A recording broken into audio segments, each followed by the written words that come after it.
What's up guys, Andre here, and as you can see, I'm ready to play Smash Brothers in VR, baby. That's right, the 3.1 update just came out. It adds a few new features, including for Amiibo, as well as for VR, which is the thing I care about right now, where you just slide your Switch into the Labo VR set, and you can play a limited new mode in VR.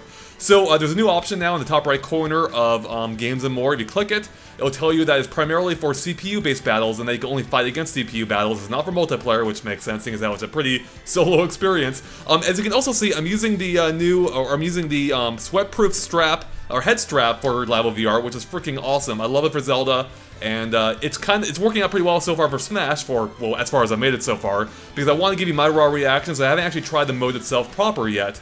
However, it did look like I have to keep the Joy-Cons connected and use those. It wouldn't let me use a Pro Controller for Smash, for VR, which is a little bit disappointing. So yeah, having the head strap actually didn't help me out too much. But anyways, that's a lot of words. Let's just get to it. I see like a giant TV in front of me almost, like a giant rule screen. And we can change some of the options. We have style, time limit, CPU, stage selection, and advanced. Now we can't actually change the style. It's locked to time, but we can change everything else. Including in advanced settings, we can change launch rate, score display, and show damage. So we're going to go ahead and go with defaults for all of them. And now we're on the stage selection screen. Only about half the stages are available. I think it's 53 stages. I'll try and grab some pictures. I don't know if I can grab video of this, so I'll insert something for you to watch during this, so you're not just staring at me the entire time. So let's choose, let's go to New Donk City maybe. Actually no, let's go to the cool Smash Brothers stage. Let's go to Luigi's Mansion. That game's already in 3D on 3DS. That seems like a good fit for VR. Let's see how this works. So we're loading up the stage. And you can also click the sticks at any point, by the way, to reset the camera. So if it ever gets uncentered, you can do that. Also, I noticed there seems to be like a slight, I don't know, a slight lag, or the frame rate's weird when I'm moving the head tracking. It doesn't look as smooth as it does in the other VR experiences I've played. So I don't know what's up with it so far. Anyways, I'm on the character select screen. I'll go with Mario. Because why not? So I'm playing as a... So right now it defaulted to CPU player for me, but I can change it to a human player. So I'm going to go with Mario again. So I'm choosing it for myself now. So it's me versus 3 CPUs. Hopefully I'm facing the camera, by the way. I have no idea where I'm facing right now in VR. Oh, this is... Okay, so the camera is locked. It's stationary to the ground right now. And I am just... fighting in VR. Like, this is really cool. So the camera's low to the ground. I'm looking up at the stage. I can move the camera around freely. I can look all around. If you look behind you, it goes to black, by the way. So it won't let you look behind you. It goes to dark, which makes sense. They didn't design anything back there. It's not, the camera wasn't meant to go that far behind me.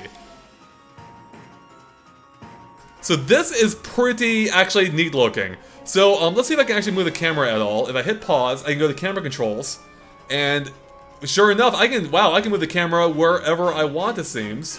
Let's see here. I can zoom in and out. I can pan it left or right. Okay, I guess that's about it. I can't actually rotate the camera, it seems. So the camera controls are more limited. You can only move it like this. You can't, like, turn it as far as I can tell. So I can zoom in and out, I can pan it, and I can hide the display, and that is it. But let's see, if I unpause it, the camera stays there. So I can zoom in and I can look around this way, which makes sense. That's why I couldn't rotate it in the view, but I can actually just rotate it this way, and this is really cool. I have no idea where Mario went right now, though. Where are you, Mario? Probably on the stage somewhere. Oh, there he is, up above! That's hilarious! I died, and I couldn't find him. So the head tracking actually seems to be working fine now, so whatever issue I had on the menu is not an issue here. So let me try and grab some pictures for you guys. In case I can't grab video of it later. I'll try and grab video of it later and insert it. I don't know if it'll let me.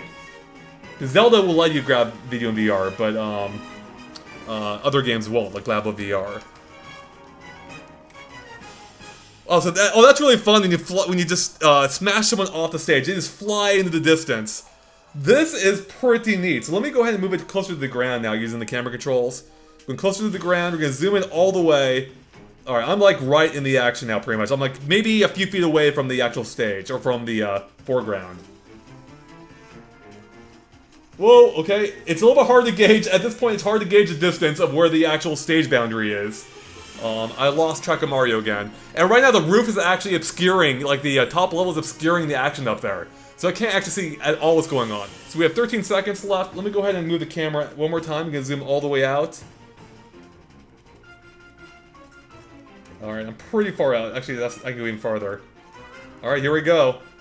We got 10 seconds left. So, okay, when you're this far away, everything looks a little bit blurry. Not nearly as clear as it was before. But it is cool that you can still look around, get a much better idea of the stage, the space that the stage actually takes place in. You can see there's like a little, like, pillar the entire stage rests on, which is really neat. And now it goes back to, like, the TV view for the wrap-up screen. So it's not full 360 degree anymore, it's just like a TV you're looking at. And it's not even 3D. So same thing with the menu display, it wasn't 3D then either. So let's go and do one more stage. Let's see, what would be a good stage for this? Oh, maybe, should we try F-Zero or something like the, classic F-Zero stage? That one has a lot of motion, so may not be the best use in VR, but... Oh, let's do Pile of Wings. Yeah, that seems like that'd be fun. Pile of Wings, here we come. Alright, I'll choose a different character this time. Let's go with the least VR character we could be, being Mr. Game & Watch. Here we go! Oh, wow, this is kind of crazy looking, with the screen going, with the display going past us. It actually kind of looks like we're in Pile of Wings right now. Like we're actually like flying a plane or something. So right now the sense of depth isn't as great in this stage, but everything is kind of like farther off in the distance, with a plane in the background beneath it. But it is really cool how, oh, you can actually, oh wow! You can actually look completely behind you in this stage. That is so cool! So some stages will actually give you a full 360 degrees, which makes sense if you had to realize a full space for the stage, because you're literally flying around it. Super cool. So let me go and adjust the camera angle. We can zoom in here, and there we go. Now I actually get some depth. So I'm at the tail of the plane right now. And yeah, definitely getting a better sense of depth now, like with how the plane actually feels like it exists in this space more so now, especially when I look at it. Let's go and zoom in a little bit more. Here we go. Yeah, I'm up in the action right now. I'm right on this plane. Now I just dropped to the yellow plane below. Sorry, I'm forgetting to take some screenshots, so there may not be a ton of screenshots, or as many as I'd like to show you, unless I can capture video later for this. And wow, it's pretty going underneath the bridge. Oh, we're flying over the land. This is cool, alright? We're flying over the landscape, over the volcano right now. Let's grab a picture of that. You can look at it, we can follow it. Oh, that is really neat. This is such a cool idea, actually. Is it like a free mode? Alright, we got 1 minute left. I'm just getting smashed around. There, I just respawned now.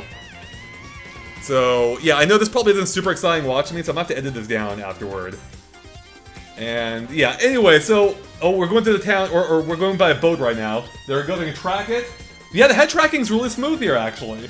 Let's look down on the ground as I get my butt kicked, because I'm using the controls right now. By a snake, actually. You can watch his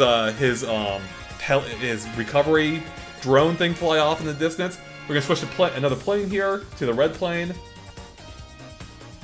Look down, I'll take a picture behind me. Oh, this is pretty neat. It looks like we're coming in for a landing right now. And we're back over the ocean. Alright, so yeah, let me go and do one thing here. I'm gonna move the camera to the side this time. To the side of the plane. Oh, this is kind of a crazy angle. Alright, so I am now like viewing it probably from like the side, like on the near the left wing. And this definitely gives you a different vantage point than you would normally have. Mr. Game & Watch looks especially flat, I'm happy to report, in this view.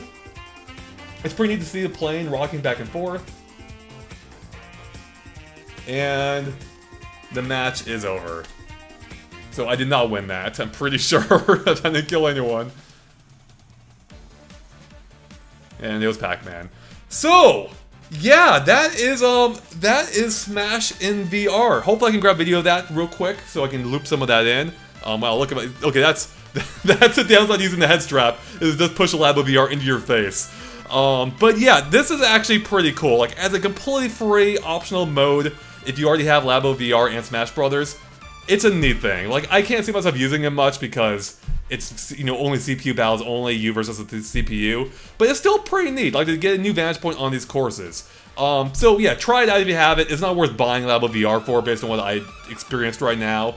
It is, though, for Zelda, in my experience. I freaking love Zelda, even though my initial reaction wasn't positive. I've come around on it. Zelda's fantastic. And Labo VR in general, I love it as a product. It's really fun, even if it can be a little bit gimmicky at times. It's just a blast to use. So yeah, if you already have it, give it a shot. Otherwise, Labo VR is worth picking up by itself, and for Zelda, in my opinion. Just for Smash Brothers, though, no.